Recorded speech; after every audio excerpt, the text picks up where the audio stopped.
This is the Horse Radio Network. This is episode 303 of the Stable Scoop Radio Show, Learning, Loping, and Tequila. Please support our sponsors as they make this show possible. Our wonderful sponsors this week are Kentucky Performance Products at kppusa.com and you, our auditors. And we're going to hear from one of you today.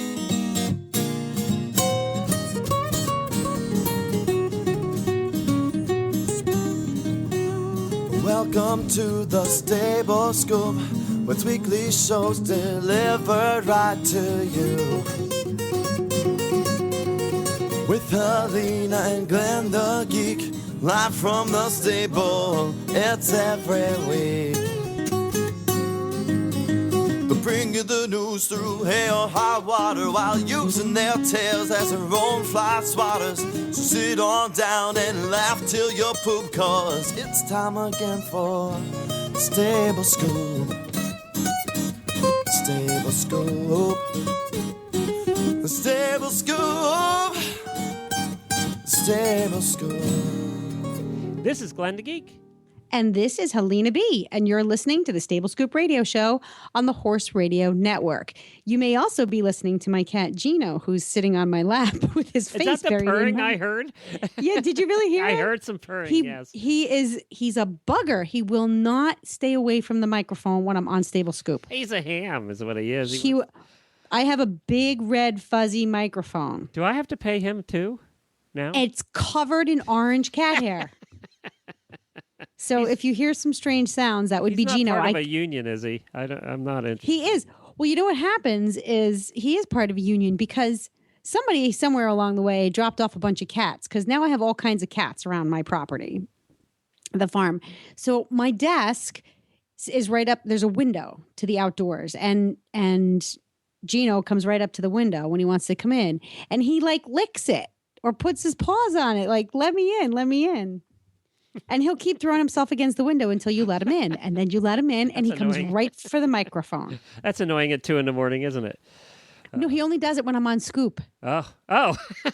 He likes me. See, that's what it is. So, dear listeners, you're just going to have to put up with the purring. You're going to have to put up with the purring for a little while.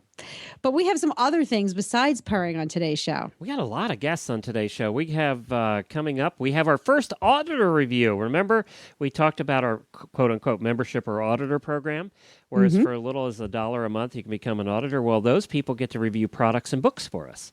And Rita Hansen is joining us, and she did the first book review for us, and we're going to hear from her to find out what book she reviewed. And then we have Lauren Zapata coming up, and she is in a competition that's quite unique, and it's a makeover competition, but it's a little different than the others out there. We're also going to talk to her a little bit about treats and clicker training.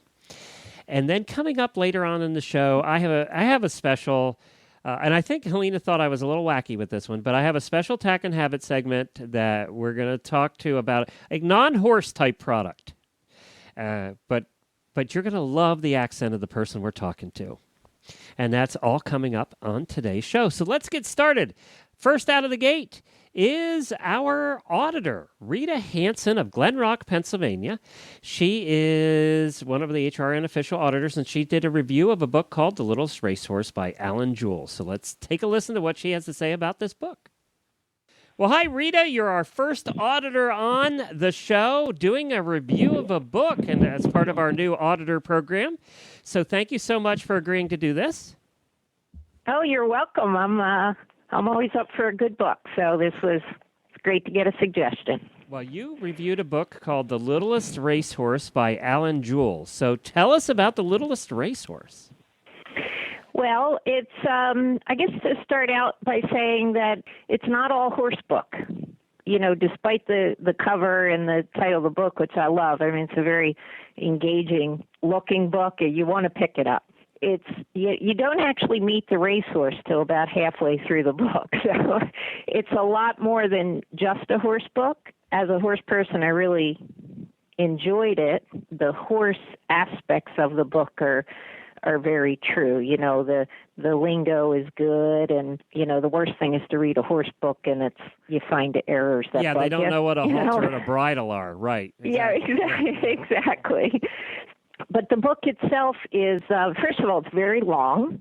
It's over 500 pages. Whoa! But it isn't. Yeah, it is. It's really, but it's engaging all the way through. There's a lot of dialogue. There's not a lot of long, boring prose. And like I said, despite the cover and the name, there's a lot more to it than just a simple horse story. Can you just give us like in a paragraph what the book is about? It's hard to describe without giving the story away. But what I'll say is that it's set in late October 1962, and during the Cuban Missile Crisis. So it begins right at the Cuban Missile Crisis, and I was 2 years old at that time, so I found it pretty interesting because it really brought that period of time to life for me. It's part historical. Now, I mean, I would think of it as almost as a historical novel because it's true to history. The horse is not the pivotal character in this book, or it's not the main character. It is an important character, and it has a bearing on the story, but it's not the focus of the book like Seabiscuit. Okay, it's not about the horse. Is it based on a true story or not? No, I fictional. believe it's complete fictional. Right. Gosh, I don't want to give away the storyline because right from the beginning it's a surprise. But it has it's around a family. It's built around two children and what happens to them during this period of time. The horse is part of helping them overcome something that happens to them. From the standpoint of being a horse story, I really liked it because I grew up doing hunters during that time. Okay. So there were a lot of references that I really enjoyed. They talk about custom-made Daner boots. When you grew up in hunters during that time, everybody had custom-made Daner boots. Right. So they got the historical details right. Yeah, right, exactly. No, okay. So now, if we rate everything by flakes in a bale, if we have 6 flakes in a bale, what's it get? Oh, I would give it 5.5. Oh wow! I would give it 5.5. Yeah, That's really I good. really enjoyed the book. It's a feel-good book at the end of the story.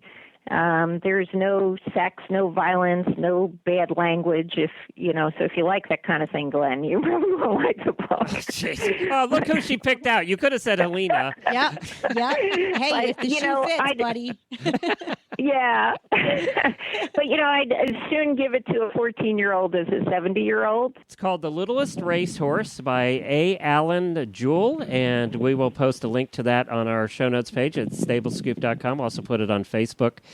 And I got to ask you before we let you go, by the way, thank you for doing that. Our first auditor, yay! We appreciate Sure. it. Thank you for being an auditor, by the way, and thank you for doing that. And thank you for listening to the shows. We really appreciate that, too. But when your email came through, it was the Maryland School of Sailing where you work. Tell us about that. That's correct. It's a family-run sailing school. So my father owns the school. And I came on board. We've been around a long time, 24 years now. We're a large boat sailing school, and by large boat I mean cruising size boats, right? What's so that mean 30, 40 lengthwise? foot. Oh, big ones. Okay. Yeah, so not dinghy sailing. We're cruising sailors. So we teach people who are geared towards wanting to sail a larger sailboat, and whether that's like on the Chesapeake Bay or in the Virgin Islands, or whether they want to cross oceans. That's who we're geared towards. And we have a school on the eastern shore of the Chesapeake Bay as well as Virgin Islands. Do you get to go? To And the right Virgin now we Islands have once a lot? boat on the way back from Bermuda. So. Ooh, I should Do you be get to there. go down and check out the boats in the Virgin Islands and make sure the operation's going okay a lot in the winter? Well, a couple of times, not too much. Mostly in I'm living January. vicariously. Well, that's really cool. That's a unique occupation. It is. It's very enjoyable, extremely enjoyable. Wow. Hey, Helena, we could go learn to sail a yacht. I don't want to That's right. sail a yacht. I want to You don't? sit on a yacht. But sailing a yacht is a lot of responsibility. You know what? You pay Rita enough, she'll take you out on the boat, and you don't have to do a thing. That's That's pretty right. much, yeah. Come and I'd bring rather a cruise book on you're right. Yeah, she has a book for you to read too. That's right. yeah. See? Oh, I like this. You're I all can do set. this. Do you have more? What's your favorite drink right now, Lena? It's been changing every week. Oh, no, it's still tequila. Oh, okay. So, geez, tequila on a sailboat reading a book. Oh, that's Yeah. that's yeah. deadly. Well, I don't shoot it. I'm not like a boozer or anything like that. I just sip it lightly. I can't drink wine. Wine gets me all like crazy and drunk and stuff. I can't even drink wine or I get a headache and fall asleep. So you just sip tequila. And on a yacht, hey, I could do it. You could do it. Rita could Rita, do are it. you sorry you called now? No, not at all. Thank you, Rita. We really appreciate it, and thank you for joining us. Thank you. I really enjoyed the book, and I'll pass it on.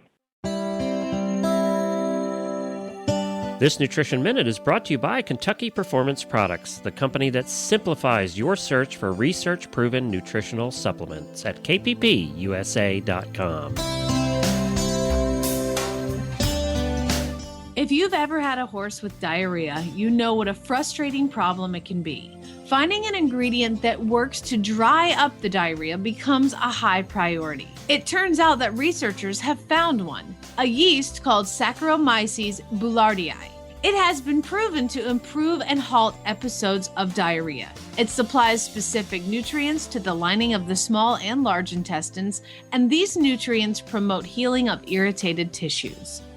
It also supports improved starch and sugar digestion in the small intestine, reducing the opportunity for imbalances to occur in the hindgut. Nalox Advanced, made by Kentucky Performance Products, contains Saccharomyces boulardii, along with a blend of fermentation solubles and stomach buffers. Nalox Advanced is recommended for horses of any age that are suffering from diarrhea. It also supports a healthy digestive tract in horses at risk for gastric or colonic ulcers, such as performance horses or any horse that is constantly on the go and exposed to stressful situations. For best results, Nalox Advanced should be fed on a daily basis. This Nutritional Minute has been brought to you by Kentucky Performance Products. You can find all of their terrific products at kppusa.com. Coming up next, we have Lauren Cepeda with us. She's out of North Carolina or South Carolina, one of the two. She's out of the Carolinas, and she is a positive reinforcement trainer and has worked with horses for many years. She did a feature with Horse and Rider magazine and also was on the TV show called Horse Tales, and is currently competing in the 8-month makeover competition by the United States Equine Rescue League. And we're going to hear about what that is and a little bit about her horse. And I also want to ask her some questions about treat training, because this will directly relate to my rescue pony Scooter, because I have questions. Well, hi, Lauren. Welcome to the Stable Scoop Show. Thank you for having me. It's so good to have you on. And first, I wanted to talk a little bit about a competition, makeover competition that you're currently involved with that I don't think we had talked about at all here on the show before. There's a lot of like Extreme Mustang Makeover, and there's a lot of those out there. But this one's a little bit different. Tell us why and what it is. Yes, it's really different. Mary Miller Jordan has joined with the United States Equine Rescue League, and they have developed this competition where they have selected 10 trainers, and they have chosen a rescue horse for each trainer. And these horses come from a scenario, like tons of different scenarios, ranging from neglect to abuse. And we have 8 months to transform these rescues into competitors. And they are learning to compete in obstacles and patterns and in liberty. And the goal is to honestly prove how adoptable and how capable they are of learning and excelling in these different things, but it's also to make them, to give them exposure to possibly give them a better shot at getting new homes. And I think what makes this one a little bit different, Helena, is that there is such a wide variety. I mean, we've got little kids in here with miniature horses. We got a Mustang, a quarter horse, a Welsh pony. I mean, there's just a little bit of everything. Oh, yes. And what's really interesting, too, is we have a variety of training methods going along with the trainers. And then we have a variety of breeds. And like you said, we have everything from different ages. We have the miniature ponies. and we have the Mustang. So there's so much variety going on, and there's so much, and that really gives everybody the opportunity to really shine how they are, as individuals too. It's the same with the horses. Now, did you pick your own, or were these picked for you? No, they're picked for us. Oh, they are picked for us. That's a little bit of a challenge too. It is. It is a little bit. When I found out that I was chosen for this competition, I was a little bit hesitant because you don't necessarily know what you're going to get. And it's something, this really has this has been a learning experience for me as well, because the horse I was selected, I think it's easy to say that he was amongst the most neglected out of the 10. And if I was on the horse market and I was wanted to choose a potential next horse, I probably would have really underestimated his abilities, because I would say, a horse that has a life that bad must have a lot of baggage. But he has been just amazing, to the point that I think I'm going to adopt my own horse. Yeah, that turned out really funny. So I'm actually going to adopt my own rescue that I was drawn. But it's been a huge learning experience for me as well. That's a very interesting perspective, is that for someone who actually trains for a living, to have underestimated the trainability and adoptability of a project. When was the first time in working with your horse? This is the one that you're working with is Ranger, is that right? Yes, ma'am. Yes, ma'am. Okay. His name is Ranger. So, Ranger's a quarter pony. At what point after you first met Ranger did you realize that there was a lot more than what you had assumed about him? That's what, within 5 hours, I had the horse home, and he had already grasped the concept of clicker training. He was already targeting with his nose. He was targeting with his feet, meaning he could kick a ball and everything. So I was just completely blown away. And the second day, he was already doing liberty circles around me and reversing out liberty. He made very fast progress, not for a rescue, but as a horse in general. So when I say I underestimated him, I just thought that I would be dealing with more baggage, because they say he's around 4 or 5 years old, and he was neglected for a great portion of his life. He was being fostered for about a year. So I thought that I would have to be doing a lot of rework or just dealing with trust issues, and none of that was there.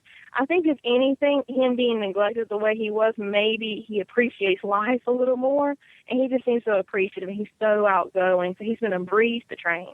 Now, I want to ask you, too, because I want to get into the clicker training a little bit, and we're going to get into that a little bit later once we finish up the conversation here on the competition.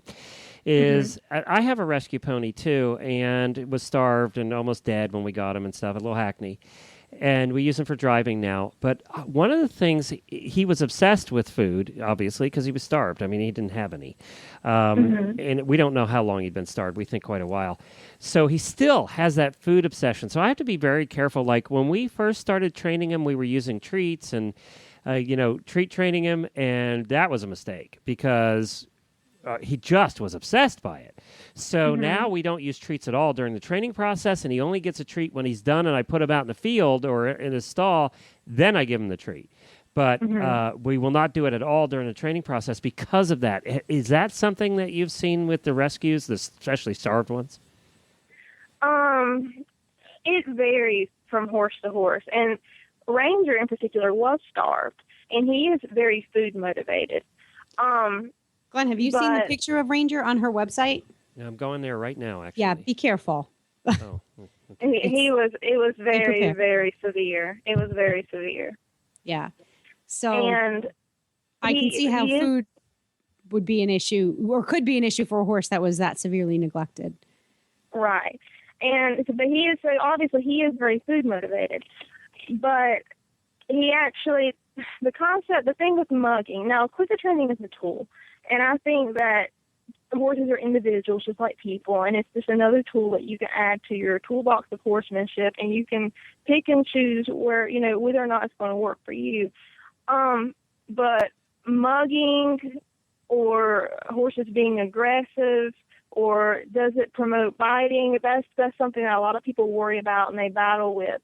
And I think that whenever you introduce clicker training to a horse at all, they're going to test their limits And I think that also as people, we have to be really careful as to what behaviors that we reinforce. Do we let the horse lean into us when we give them the treat or whatnot? But with whenever I started with Ranger, I actually started with a barrier in between us. So to kind of get him and condition him to have that distance between us. But like what you were saying with your pony, or your horse, I can't remember if you said it was a pony or a horse. Pony, yep. Okay, I didn't want to offend you with your pony. Clickers, like I said, it's a tool. If you feel like that it's not the best fit for him, that's perfectly. I'm not saying that clicker training is that it's going to solve all your. Some people would just rather not go that route. But for me, it has been just a blessing. It's been a great thing to use, and Ranger is really excelling in it. But later on, I'll explain more about the mugging when we get into clicker training. I don't want to start going on to a rant. Well, we've had Shauna Koresh on the phone or on the show numerous times, and my wife has always done clicker training, so I'm very familiar with it. Now I'm looking at his picture, and he looks like a larger version of my pony was, with all the ribs sticking out and the just no fat anywhere. It was very, very severe. Yeah, boy, and it's tough when you get the rescues like that, like we had. You have to be careful bringing them back too, because it's a very slow process. You can't just feed them like you want to throw food at them, but it's not something you can't just do that. And it's just so many things to worry about. Wow, he's come a long way though. Well, I have to give all the credit to the United States Equine Rescue League and his fosters. All the horses. See, I got Ranger in April, and all the horses came to us in training conditions. Okay. So there was a whole lot of volunteer work that went into that, and I can't. That was like somebody did some miracle work on him. I think that his fosters had him. I don't want to be wrong, but I think it's been like 8 months that they had him to get him to that point. And the transformation is just amazing. Yeah, I believe the 8 months, because we've had ours for almost a year now, and he's at the point where you could never tell, that he's that he ever even had a problem. So besides his trainability, so you so this horse has a history. You kind of have the sense that you're going to be more equine psychologist than trainer at this point. You're like, well, am I going to have to deal with his emotions or his intellect? So you find out that his intellect is beautiful. It's intact. It's ready to learn. And you start working with him. What would you say, aside from his trainability, makes Ranger unique? What defines his individuality as a horse to you? I would say that, believe it or not, his past, I think, has had a huge impact in who he is. And I was talking a little bit about it earlier, that this horse is so outgoing, and he absolutely loves the attention. He just throws himself into everything he does.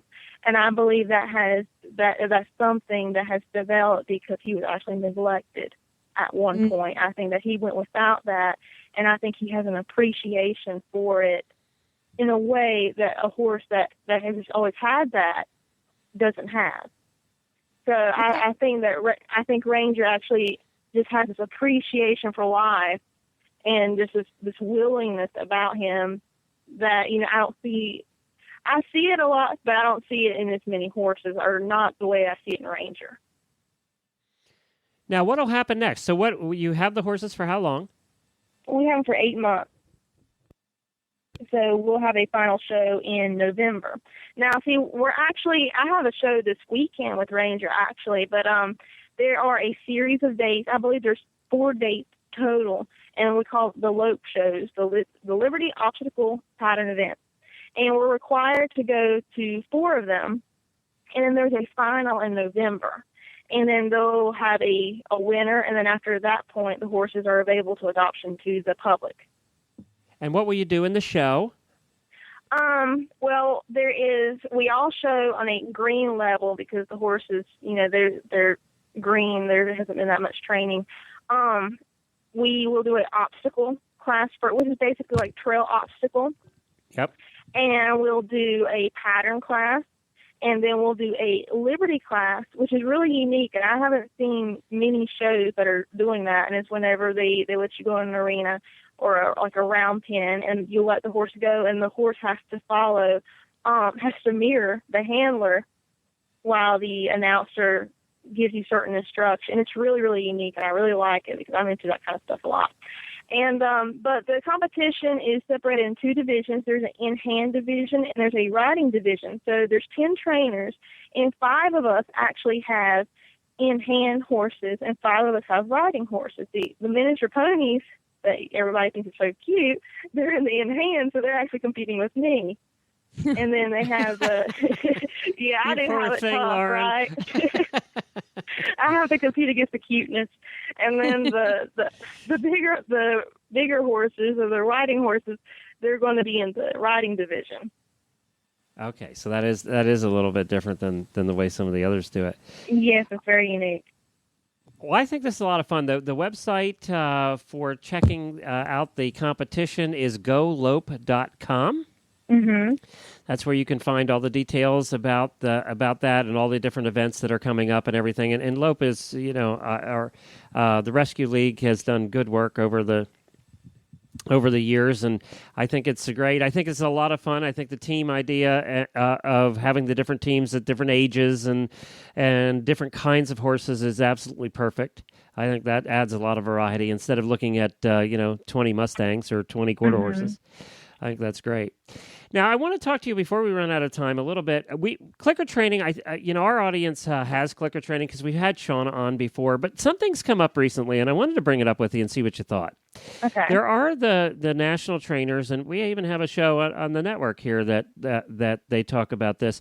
Some of the natural horsemanship trainers and top trainers in the world do not believe in giving treats at all. You'd never give your horse a treat unless it's in the bucket. So what do you have to say to that? And what are your comments on that?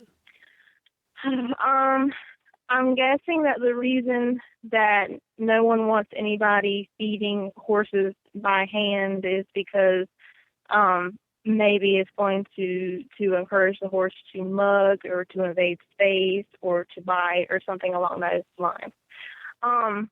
Of all the amazing things I'm seeing being done with horses, there's not a doubt in my mind that horses can be taught and trained to take treats in a respectful manner. But I don't have anything against, you can positively reinforce a horse too by giving them a treat in the bucket.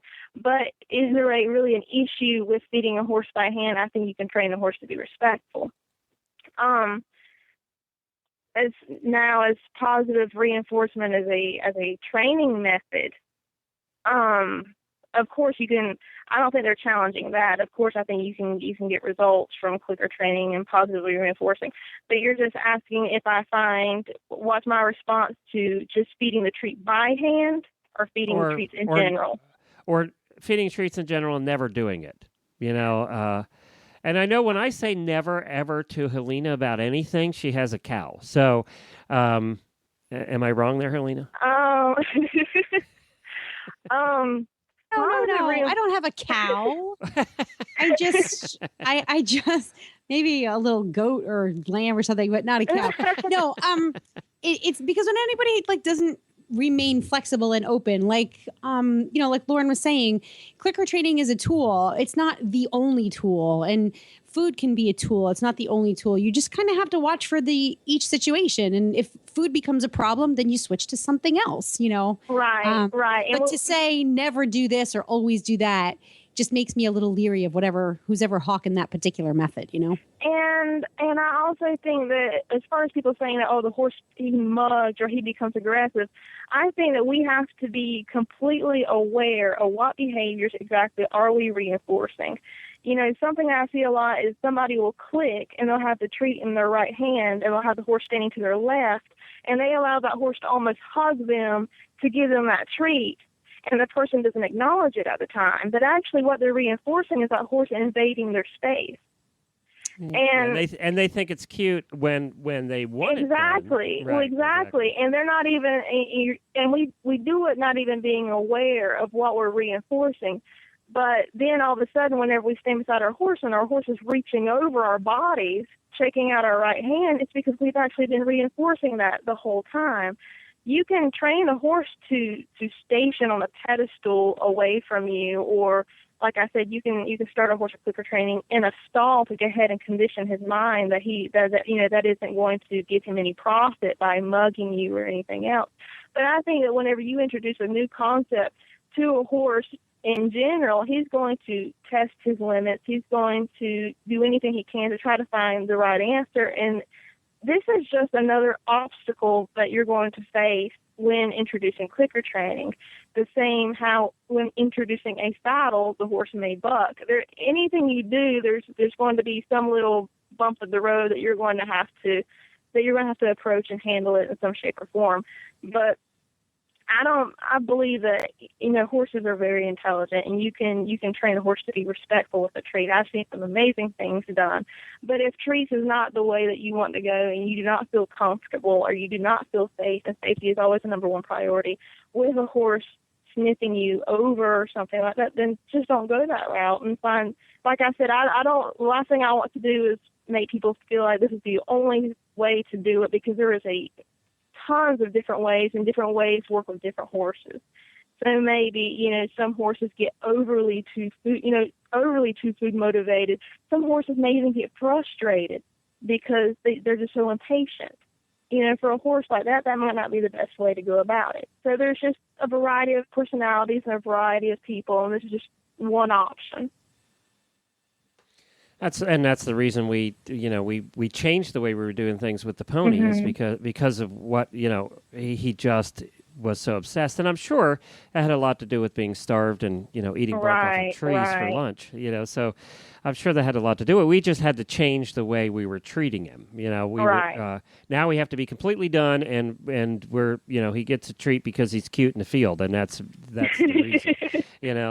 Not because he did good work necessarily. He gets pats. He gets a lot of loving and pats for the good work now. Well, that's something I really like too about the shows that we're going to. The whole theme of it is the reward is in the relationship, and at these shows they really encourage everyone to embrace their own relationship and what works for them. And they actually allow clicker trainers at these shows too, so that's really cool. So yes, that's why you see me a lot there. Now, Helena, have you we've talked clicker training for years now. Do you do it with Brody? No, because I've never actually gone out and bought a clicker. I would like to. Let me tell you something. Before I had a clicker, I made something called a redneck clicker. Okay? Tell me about it. Okay, you go to the Food Lion and you buy you a jar of spaghetti sauce out of the Prego, little Prego jars. Okay, Yep. Okay, you know that lid that I'm talking about? I do. Bend that lid just a little bit, and it will pop just like a clicker. There you go. Prego spaghetti clickers. I'm going to get me a redneck clicker.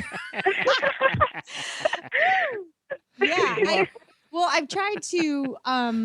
No, it's on my bucket list. It's on my bucket list, and I'm hoping to start doing that a little bit when it's real hot here in the summer, and do some ground training. Yeah. Well, Lauren, this has been fun. We plain run out of time. Your website is clicksofconfidence.com, but we'll have you back and we'll follow your progress as you go along here. Best of luck with the Ranger. We hope Thank you. We hope that things continue to progress. And boy, he just looks so much better than he did when he was all skin and bones. Yeah, we're having fun with him. Well, best of luck with him. clicksofconfidence.com. Thank you, Lauren. Thank you.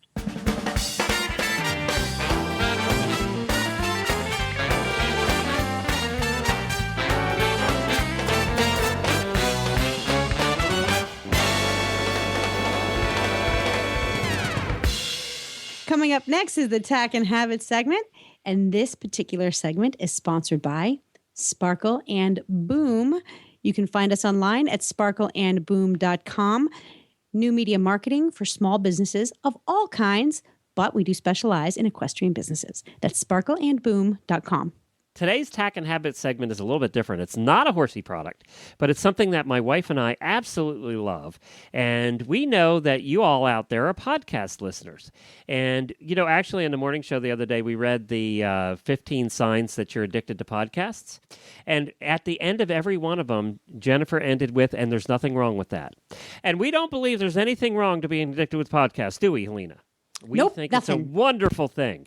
You couldn't find anything better to do with your time than to listen to us. And a different one. I'm going to recommend this podcast called the Daily Knowledge Podcast. I'm not even sure how I found it. I was just searching links one day and came across it. And I thought, this looks like fun. And they have a wonderful host on it by the name of Simon Whistler, who has a great English accent. He's out of England. And this is just a great podcast. It's part of the todayifoundout.com website. So do I need to introduce it anymore, or you think we should just go to Simon? Let's just go to Simon. All right. You are listening to the Today I Found Out podcast, where each weekday we provide an interesting story that is going to feed your brain. You can read more great articles like this by going to todayifoundout.com. Howdy, Simon. Hi there. How you doing? Good. Now, obviously, Simon is from England, right? I am indeed, if you couldn't tell by the accent. Yes. And Simon, I got to tell you, my wife and I absolutely love the Daily Knowledge Podcast. I think are we up to 100 yet? I can't remember. But we listen to every single one of them, even if we're not interested in the topics. So, but that's what makes it so cool, is it's so short that you don't really have to be totally interested in the topic to listen and then go to the next one. I think that's it. I mean, every day you get to learn something cool, and you might start thinking you're not interested in a topic, but we like to think by the time you're done with the episode, you might have a new area of interest. Now, let's give people an idea. Oh, I'm sorry, Helena. No. I mean, that's kind of the point of the daily knowledge, is if you listen to things that you are already interested in, the actual knowledge gained is kind of minimal. Right. But yeah, exactly. If you go in, if something is well produced or in some cases well written, it's a real opportunity to learn something new, to find out something new. So for me as well. Yeah. Well, now I want to. I am stating the obvious, but that's my job. I want to ask you about that, but before we do, let me give the listeners some ideas of what you might be talking about. I have some written down here. The Beatles, Sexy Sadie, and the man who inspired it. These are just some of the Daily Knowledge podcasts. Why cutting onions makes you cry. How people named Richard came to be called Dick. Why Dalmatians are a traditional dog choice of fire stations. And Cops and Donuts. So you can see it's all over the board. I mean, It could be anything. So where do you get the ideas from? Are you just on Wikipedia 95 hours a day? What inspires this?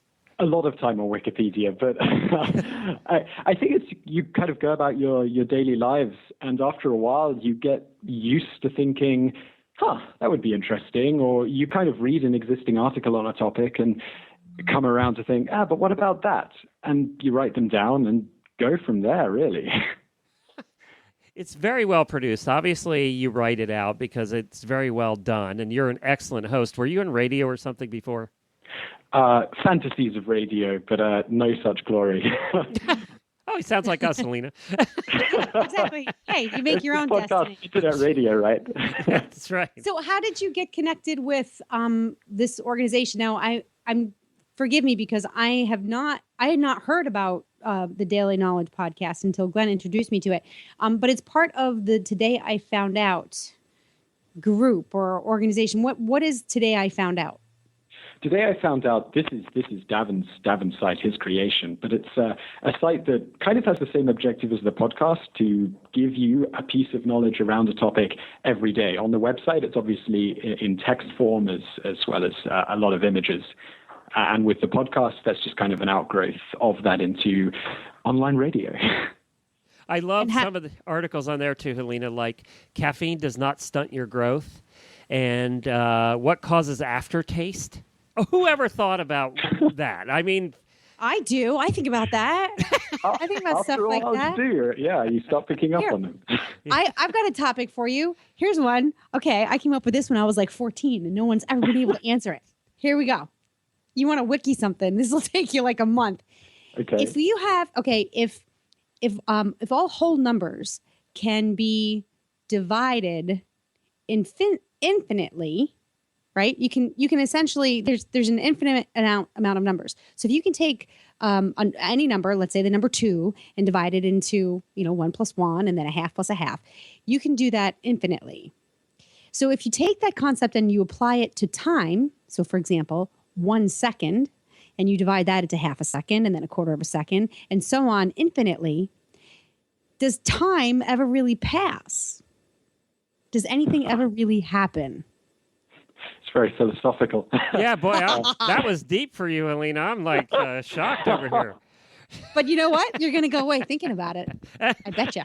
I'm writing it down right now. It's a good suggestion.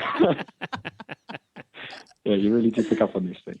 So these are the kinds of things, though, that you do. There's so much in our world that can be explored to great depths, especially with the information revolution that we are currently embedded in. So how do you decide what you're going to focus on? What piques your interest? Wow, I mean, it totally varies. One day you'll be walking down the street and see something and it'll be interesting. The other time it'll be, you've followed 20 links on Wikipedia and are stuck on a page and thinking, I should do this. It is totally varied, and really it's kind of what do you think the audience would like to hear, really? And I hope we're hitting it off with you guys. I think I love it, and I know you guys have done very well on iTunes too, right? We like to think so. We're pretty surprised at how well we've kicked off so far. We're enjoying significant download numbers, which is fantastic. And I think that you had the help of, obviously, todayifoundout.com, which was pretty popular to begin with. Yeah, great place to launch from. Yeah, and then you threw the podcast in there. Oh, you must have, like us, a job where you actually make money and make a living. So what did you do before becoming a pseudo radio announcer like us? In fact, it was totally related. By trade, I'm an audiobook narrator. So, books on tape and stuff, that's what I do. Oh, cool. It was actually how I got introduced to Davin in the first place. All right, I got to talk about that a little bit because Lena and I have had this discussion before.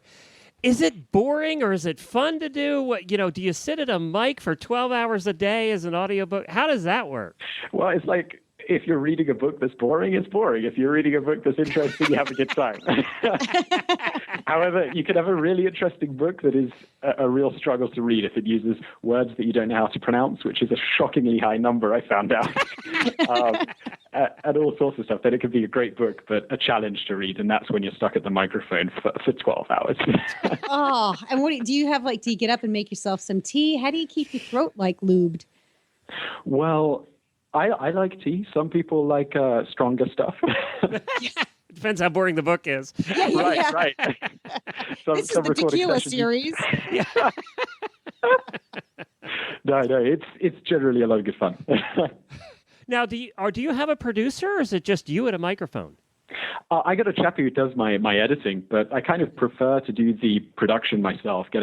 I do all the music mixing, do all the mastering of the tracks. I'm kind of attached to it. Now, do you do different voices for the different characters and stuff? I've been nonfiction in the past, but I've recently moved into fiction. So I've just done a book with some German accents and American accents, which was a new thing, a challenge for me. Yeah, that's harder than it sounds. It is, especially when most people are American and they know that you're putting on the accent. There's nothing worse than someone from California who's trying to pretend like they're from New York or Boston, even worse. Oh my God. Or from the South. Yeah. And that you have to deal with that too, because every country has their own dialects and accents. Oh, right. I mean, like you say, the difference in the accent between kind of New England and the South or California is pretty marked. I've never met anybody that did that for a living, Simon. So this is cool. I get that a lot. It's not a common occupation. Yeah. It's not like they get out much, Glenn. Yeah, we just stay at home the whole day. We don't meet anybody. That's why. Yeah. That's hence funny. the tequila or whatever it is you're drinking over there in the UK. I'm a whiskey man. Okay, there you go. We'll send you a bottle of bourbon. Okay. Very kind. Now, do you? Where could we go to find the books you have done? Is there any place we could go? Oh, absolutely. Audible.com is the big one, biggest audiobook retailer in the world. All available digital download. iTunes, Amazon, their usual places. And then if I go to Audible, you can search by narrator and just put in Simon Whistler and you'll come up? Punch in my name and I'll be there. Okay, cool. I got to go listen to one of your books now. I got to go listen to the one you just did where you changed the accents. That's the one I want to listen to. Get in touch with me and I'll send you a review copy. Okay, cool. I'll do that. Yeah, I'll take a listen to that. That'd be good. I'll tell you how bad your American is, okay? Just what he needs, an audio editor. I'm rescinding my offer. I'm not getting the book now. Dude, get out now while you can. Get out What now. have I done? Yeah. Simon Whistler, Daily Knowledge Podcast. You can find it at todayifoundout.com or go to iTunes and just search for Daily Knowledge Podcast. It pops right up. And you've had, what is it? Is it almost 100 episodes at this point? Wow, I think we've recorded up to 140 and 120 might have aired. Okay, all right. I knew it was. Getting up there, but I lose track. yeah. Well, thank you so much for joining us. This has been a blast. Thank you, Simon. Thank you so much for having me. Thanks, Simon. Bye-bye. Again, add this to your playlist. It'll take you literally 5 minutes a day. And Helena, you have to try this. You will love it. First thing, Jennifer and I, after we got through about 20 of them, we said, Helena will love this podcast because you like you're like us. You like history and you like the little information. You like to learn little things along the way, even if they're not important. You know, I do like to learn. Yeah.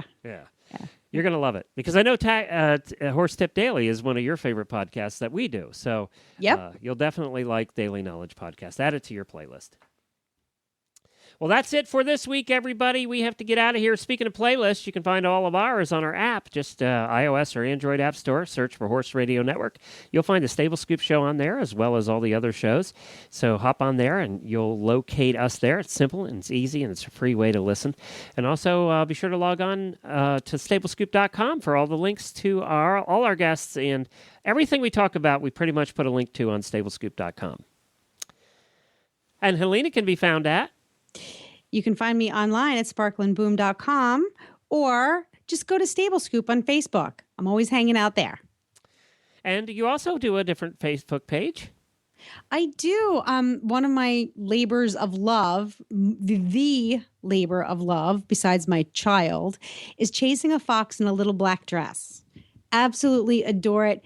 Go find it. We're on Facebook, chasing a fox in a little black dress. Very good.